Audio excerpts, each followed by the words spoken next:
জনাইছো আজি ৰাতিপুৱাৰ প্ৰথমটো ব্ৰেকিং নিউজ। চৰকাৰ গঠনৰ পিছতে বেদখলকাৰী আৰু অবৈধ বাংলাদেশীৰ বিৰুদ্ধে চলিব একশ্যন।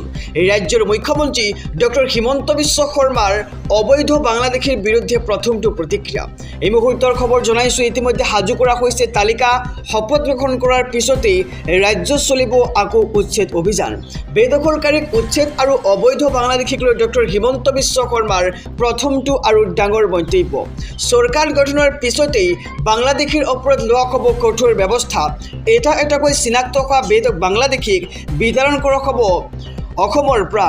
পশ্চিমবংগ যেতিয়াৰ পৰা কাটাতাৰৰ বেৰা হ'ব, আমাৰ সীমান্ত সুৰক্ষিত হ'ব।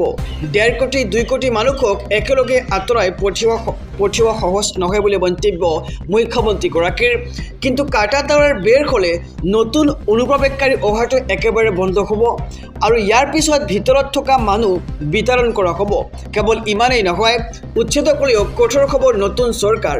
ইতিমধ্যে সাজু কৰা হৈছে বেদখলকাৰীৰ নতুন তালিকা। যোৱাবাৰ 1.5 লাখ বিঘা ভূমি বেদখলমুক্ত কৰা হৈছে আৰু নিৰ্বাচনী ইস্তাহাৰত থকা প্ৰতিশ্ৰুতি মতেই কাম কৰিব এইবাৰ নতুন বিজেপি চৰকাৰে। বেদখলকাৰীক উচ্ছেদ আৰু অবৈধ বাংলাদেশীক লৈ ডক্টৰ হিমন্ত বিশ্ব শৰ্মাৰ ডাঙৰ মন্তব্য। চৰকাৰ গঠনৰ পিছতেই বাংলাদেশীৰ ওপৰত লোৱা হ'ব কঠোৰ ব্যৱস্থা। এটা এটাকৈ চিনাক্ত কৰি বাংলাদেশীক বিতৰণ কৰা হ'ব। জনাইছো আৰু এটি ব্ৰেকিং নিউজ, ডাঙৰ খবৰ। এইবাৰ তামিলনাডুত থমকিল বিজেপি, চৰকাৰ গঠন কৰিব বিজয় থালাপতিয়ে। জনাইছো এটি ব্ৰেকিং নিউজ, ডাঙৰ খবৰ। তামিলনাডুৰ মুখ্যমন্ত্ৰী হোৱাৰ পথ প্ৰশস্ত হ'ল টিভিকে প্ৰধান বিজয় থালাপতিৰ। বিজয়ক সমৰ্থন দিবলৈ আগবাঢ়ি আহিছে CPM, CPIM আৰু VCK দল। 108খন আসনেৰে একক সংখ্যাগৰিষ্ঠ দল হিচাপে আত্মপ্ৰকাশ কৰিছে টিভিকে আৰু 59খন আসন পোৱা DMK আৰু 47খন আসন পোৱা AIADMK বহিব লাগিব বিৰোধীৰ আসনত। কংগ্ৰেছৰ 5 বিধায়কৰ লগতে বাওঁপন্থী আৰু VCKও সমৰ্থন আগবঢ়াইছে বিজয় থালাপতিক আৰু তামিলনাডুৰ মুখ্যমন্ত্ৰী হোৱাৰ পথ প্ৰশস্ত হৈছে এইবাৰ টিভিকে প্ৰধান বিজয় থালাপতিৰ। আৰু এইবাৰ বিজয়ক সমৰ্থন দিবলৈ আগবাঢ়ি আহিছে CPM, CPIM আৰু VCK দল। 108খন আসনেৰে একক সংখ্যাগৰিষ্ঠতা দল হিচাপে আত্মপ্ৰকাশ কৰিছে টিভিকে আৰু 59খন আসন পোৱা DMK আৰু 47খন আসন পোৱা AIADMK বহিব লাগিব এতিয়া বিৰোধীৰ আসনত। জনাইছো আৰু এটি ব্ৰেকিং নিউজ, ডাঙৰ খবৰ। পশ্চিমবংগৰ নতুন মুখ্যমন্ত্ৰী হ'ব শুভেন্দু অধিকাৰী আৰু আজি দিনৰ 11 বজাত শপত গ্ৰহণ কৰিব পশ্চিমবংগৰ নতুন মুখ্যমন্ত্ৰী শুভেন্দু অধিকাৰীয়ে। আৰু প্ৰথমবাৰৰ বাবে এইবাৰ বংগত হ'ব বিজেপি চৰকাৰ আৰু আজি বংগৰ নতুন মুখ্যমন্ত্ৰী শুভেন্দু অধিকাৰীয়ে শপত গ্ৰহণ কৰিব। বিধায়িনী দলৰ নিৰ্বাচিত শুভেন্দু অধিকাৰী আৰু অমিত শ্বাহে ঘোষণা কৰিছে শুভেন্দু অধিকাৰীৰ নাম আৰু আজি দিনৰ 11 বজাত কৰিব শপত গ্ৰহণ। পশ্চিমবংগৰ নতুন মুখ্যমন্ত্ৰী হিচাপে এইবাৰ শুভেন্দু অধিকাৰীয়ে শপত গ্ৰহণ কৰিব। বিধায়িনী দলৰ নিৰ্বাচিত শুভেন্দু অধিকাৰী। অমিত শ্বাহে ইতিমধ্যে ঘোষণা কৰিছে শুভেন্দু অধিকাৰীৰ নাম আৰু আজি দিনৰ 11 বজাত কিছু সময়ৰ পিছতেই শপত গ্ৰহণ কৰিব শুভেন্দু অধিকাৰী আৰু পশ্চিমবংগৰ নতুন মুখ্যমন্ত্ৰী হ'ব এইবাৰ শুভেন্দু অধিকাৰী। জনাইছো আৰু এটি ব্ৰেকিং নিউজ, ডাঙৰ খবৰ। ঐতিহাসিক ক্ষণৰ বাবে আৰু মাত্ৰ কেইটামান মুহূৰ্ত। খানাপাৰাত চলিছে বিশাল প্ৰস্তুতি আৰু 12 মে তাৰিখে ৰাজ্যত শপত গ্ৰহণ অনুষ্ঠান আৰু চৰকাৰ গঠনৰ প্ৰাকক্ষণত এইবাৰ মিত্ৰ দলৰ সৈতে আলোচনা বিজেপিৰ। মিত্ৰ দল BPFৰ সৈতে আলোচনা হৈছে বিজেপিৰ। নিৰ্বাচনী প্ৰতিশ্ৰুতি আগত ৰাখি কাম কৰি যাব NDA চৰকাৰে আৰু অহা 12 মেত নতুন চৰকাৰে শপত গ্ৰহণ কৰিব। ঐতিহাসিক অনুষ্ঠানৰ জৰিয়তে মুখ্যমন্ত্ৰীয়ে গ্ৰহণ কৰিব শপত আৰু প্ৰতিটো মিত্ৰ দলৰ শুভাকাংক্ষী প্ৰতিনিধি উপস্থিত থাকিব সেই শপত গ্ৰহণ অনুষ্ঠানত। আৰু 10 মে ৰাতিপুৱা 9 বজাত বিধায়িনী দলৰ সভা অনুষ্ঠিত হ'ব আৰু 10 বজাত NDA বিধায়িনী দলৰ সভা অনুষ্ঠিত হ'ব।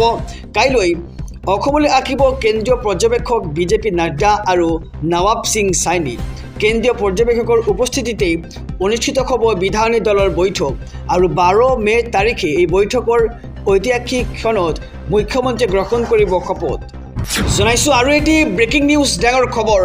আজি দিনৰ 11 বজাত তামিলনাডুৰ মুখ্যমন্ত্ৰী হিচাপে শপত গ্ৰহণ কৰিব বিজয় থালাপতিয়ে আৰু চৰকাৰ গঠন কৰিবলৈ ৰাজ্যপালৰ অনুমতি। জনাইছোঁ এক বিশেষ খবৰ, ডাঙৰ খবৰ। অৱশেষত জল্পনা কল্পনাৰ অন্তত আজি তামিলনাডুৰ মুখ্যমন্ত্ৰী হিচাপে শপত গ্ৰহণ কৰিব বিজয় থালাপতিয়ে। বিজয় থালাপতিক চৰকাৰ গঠন কৰিবলৈ ইতিমধ্যে কংগ্ৰেছৰ সমৰ্থন, CPI, CPIM আৰু ভিচেকেক ধৰি আগবঢ়াইছে সমৰ্থন। পৰ্যাপ্ত বিধায়কেৰে ৰাজ্যপালৰ ওচৰত আৰ্জি, ৰাজ্যপালৰ অনুমোদনৰ পিছতেই আজি বিজয় থালাপতিয়ে গ্ৰহণ কৰিব শপত। অৱশেষত জল্পনা কল্পনাৰ অন্তত আজি তামিলনাডুৰ মুখ্যমন্ত্ৰী হিচাপে শপত গ্ৰহণ কৰিব বিজয় থালাপতি আৰু বিজয় থালাপতিক চৰকাৰ গঠন কৰিবলৈ ইতিমধ্যে সমৰ্থন জনাইছে কংগ্ৰেছে। CPI, CPIM আৰু ভিচিকে আগবঢ়াইছে সমৰ্থন আৰু পৰ্যাপ্ত বিধায়কেৰে ৰাজ্যপালৰ ওচৰত আৰ্জি আৰু ৰাজ্যপালৰ অনুমোদনৰ পিছতেই আজি বিজয়ে গ্ৰহণ কৰিব শপত। ৰাজ্যপালে ভংগ কৰিলে মমতাৰ চৰকাৰ। পদত্যাগ নকৰা মমতাক এইবাৰ বৰ্খাস্ত কৰিছে ৰাজ্যপালে। জনাইছোঁ সবিশেষ খবৰ। ৰাজ্যপালে অৱশেষত ভংগ কৰিলে মমতা দিদিৰ চৰকাৰ। পদত্যাগ নকৰা মমতাক অৱশেষত বৰ্খাস্ত কৰা হৈছে। ৰাজ্যপাল RN ৰবিয়ে চৰকাৰ ভংগ কৰি জাৰি কৰিলে জাননী। বেয়াকৈ পৰাস্ত হোৱাৰ পিছতো পদত্যাগ কৰা নাছিল মমতা বেনাৰ্জীয়ে আৰু বিজেপি চৰকাৰলৈ দোষ ঠেলি আনিছিল জালিয়াতিৰ অভিযোগ আৰু অৱশেষত গণতন্ত্ৰৰ বাবে এনে কাণ্ড শুভ নহয় বুলি সকিয়নি ৰাজ্যপালৰ। গণতন্ত্ৰ নমনা মমতা বেনাৰ্জীক নিৰ্দেশ জাৰি কৰিলে এইবাৰ বৰ্খাস্ত আৰু 9 মে'ত বংগত বিজেপি চৰকাৰে গ্ৰহণ কৰিব শপত আৰু ৰাজ্যপালে এইবাৰ ভংগ কৰিছে মমতা বেনাৰ্জীৰ চৰকাৰ। পদত্যাগ নকৰা মমতাক অৱশেষত বৰ্খাস্ত কৰিছে ৰাজ্যপালে আৰু ৰাজ্যপাল RN ৰবিয়ে চৰকাৰ ভংগ কৰি জাৰি কৰিলে জাননী। বেয়াকৈ পৰাস্ত হোৱাৰ পিছতো পদত্যাগ কৰা নাছিল মমতা বেনাৰ্জীয়ে। তেওঁ কৈছে যে মই মুখ্যমন্ত্ৰী পদৰ পৰা পদত্যাগ নকৰোঁ, কিন্তু এইবাৰ ৰাজ্যপালে বৰ্খাস্ত কৰাইছে মমতা বেনাৰ্জীক। বিজেপি চৰকাৰলৈ দোষ ঠেলি আনিছিল জালিয়াতিৰ অভিযোগ। অৱশেষত গণতন্ত্ৰৰ বাবে এনে কাণ্ড শুভ নহয় বুলি সকিয়নি ৰাজ্যপালৰ আৰু গণতন্ত্ৰৰ নমুনা মমতা বেনাৰ্জীক নিৰ্দেশ জাৰি কৰি বৰ্খাস্ত কৰিছে ৰাজ্যপালে। জনাইছোঁ পৰৱৰ্তী খবৰ। নতুন বিজেপি চৰকাৰ অহাৰ পিছতেই 3000 টকালৈ বৃদ্ধি কৰা হ'ব অৰুণোদয় আঁচনিৰ ধন। চৰকাৰ গঠনৰ পিছতেই পূৰণ হ'ব এই প্ৰতিশ্ৰুতি। জনাইছোঁ সবিশেষ খবৰ। এইবাৰ ৰাজ্যৰ মহিলাসকলৰ বাবে আহি পৰিছে ডাঙৰ খবৰ। বৃদ্ধি হ'ব অৰুণোদয় আঁচনিৰ ধন।